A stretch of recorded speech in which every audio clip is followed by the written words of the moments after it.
"Whose memory is it?" he asked. "Mine." The younger Dumbledore seemed to be waiting for something, and sure enough, moments after their arrival, there was a knock on the door, and he said, "Enter!" Voldemort had entered the room. His features were not those Harry had seen emerge from the great stone cauldron almost 2 years ago. They were not as snake-like, the eyes were not yet scarlet, the face not yet mask-like, and yet he was no longer handsome Tom Riddle. It was as though his features had been burned and blurred. They were waxy and oddly distorted, and the whites of the eyes now had a permanently bloody look, though the pupils were not yet the slits that Harry knew they would become. He was wearing a long black cloak, and his face was as pale as the snow glistening on his shoulders. The Dumbledore behind the desk showed no sign of surprise. Evidently this visit had been made by appointment. "Good evening, Tom," said Dumbledore easily. "Won't you sit down?" "Thank you," said Voldemort, and he took the seat to which Dumbledore had gestured. "I heard that you had become headmaster," he said, and his voice was slightly higher and colder than it had been. "A worthy choice." "I am glad you approve," said Dumbledore, smiling. "May I offer you a drink?" "That would be welcome," said Voldemort. "I have come a long way." Dumbledore stood and swept over to the cabinet where he now kept the pensive, but which then was full of bottles. Having handed Voldemort a goblet of wine and poured one for himself, he returned to the seat behind his desk. "So, Tom, to what do I owe the pleasure?" Voldemort did not answer at once, but merely sipped his wine. "They do not call me Tom any more," he said. "These days I am known as—" "I know what you are known as," said Dumbledore, smiling pleasantly. "But to me, I'm afraid, you will always be Tom Riddle. It is one of the irritating things about old teachers. I'm afraid that they never quite forget their charges' youthful beginnings." He raised his glass as though toasting Voldemort, whose face remained expressionless. "I am surprised you have remained here so long," said Voldemort after a short pause. "I always wondered why a wizard such as yourself never wished to leave school." "Well," said Dumbledore, still smiling, "to a wizard such as myself, there can be nothing more important than passing on ancient skills, helping hone young minds. If I remember correctly, you once saw the attraction of teaching, too." "I see it still," said Voldemort. "I merely wondered why you, who are so often asked for advice by the ministry, and who have twice, I think, been offered the post of minister—" "3 times at the last count, actually," said Dumbledore. "But the ministry never attracted me as a career. Again, something we have in common, I think." Dumbledore did not break the silence that stretched between them now, but waited with a look of pleasant expectancy for Voldemort to talk first. "I have returned," he said after a little while, "later, perhaps, than Professor Dippet expected. But I have returned, nevertheless, to request again what he once told me I was too young to have. I have come to you to ask that you permit me to return to this castle to teach. I think you must know that I have seen and done much since I left this place. I could show and tell your students things they can gain from no other wizard." Dumbledore considered Voldemort over the top of his own goblet for a while before speaking. "Yes, I certainly do know that you have seen and done much since leaving us," he said quietly. "Rumors of your doings have reached your old school, Tom. I should be sorry to believe half of them."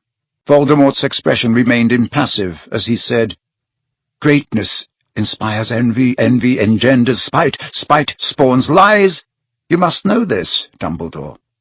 "You call it greatness, what you have been doing, do you?" asked Dumbledore delicately. "Certainly," said Voldemort, and his eyes seemed to burn red. "I have experimented.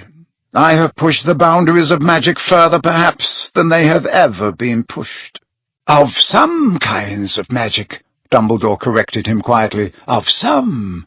Of others you remain, forgive me, woefully ignorant." For the first time Voldemort smiled. It was a taut leer, an evil thing, more threatening than a look of rage. "The old argument," he said softly. "But nothing I have seen in the world has supported your famous pronouncements that love is more powerful than my kind of magic, Dumbledore." "Perhaps you have been looking in the wrong places," suggested Dumbledore. "Well then, what better place to start my fresh researches than here at Hogwarts?" said Voldemort. "Will you let me return? Will you let me share my knowledge with your students? I placed myself and my talents at your disposal. I am yours to command." Dumbledore raised his eyebrows. "And what will become of those whom you command? What will happen to those who call themselves, or so rumor has it, the Death Eaters?" Harry could tell that Voldemort had not expected Dumbledore to know this name. He saw Voldemort's eyes flash red again, and the slit-like nostrils flare. "My friends," he said after a moment's pause, "will carry on without me, I am sure." "I am glad to hear that you consider them friends," said Dumbledore. "I was under the impression that they are more in the order of servants."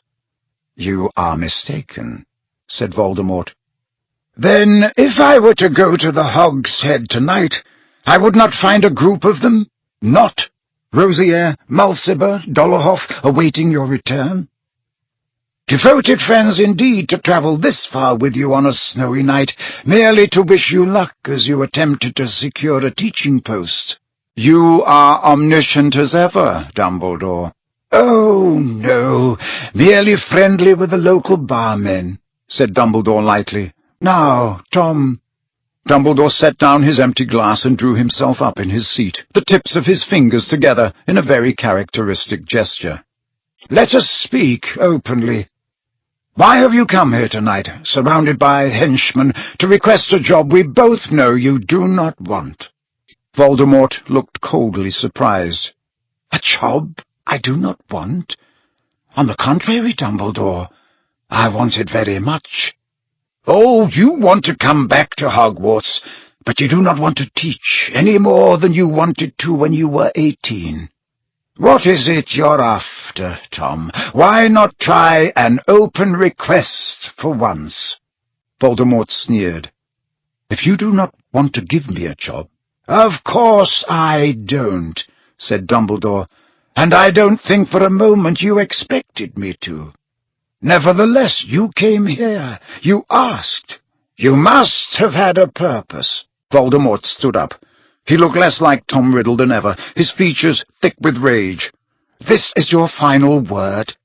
"It is," said Dumbledore, also standing. "Then we have nothing more to say to each other." "No, nothing," said Dumbledore, and a great sadness filled his face. "The time is long gone when I could frighten you with a burning wardrobe and force you to make repayment for your crimes. But I wish I could, Tom, I wish I could." He was sure that Voldemort's hand had twitched toward his pocket and his wand, but then the moment had passed. Voldemort had turned away, the door was closing, and he was gone.